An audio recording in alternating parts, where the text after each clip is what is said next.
నీ యవ్వారం అసలు కేయసలు పెడుతుంటే కమ్మగా నీ సింగారం కసులు విసురుతుంటే పిల్లడు నా పలహారం కొసరి కొసరి తినిపిస్తుంటే మెల్లగా నీ వ్యవహారం కొసరు అడుగుతుంటే చిన్ననాడి అన్న ప్రసన అయ్యిందో కన్యదాని వన్నె ప్రసన అవ్వాలోయ్ అమ్మ చేతి గోరు ముద్ద తిన్నాను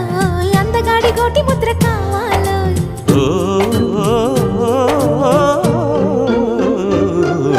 కాస్త నన్ను నువ్వు నిన్ను నేను కోరుకుంటే కోరుకున్న చోట నువ్వు నేను చేరుకున్న చోట ఉన్న దీపం మారుతుంటే ఆరుతున్న వేళ కన్నెకాలు జారుతుంటే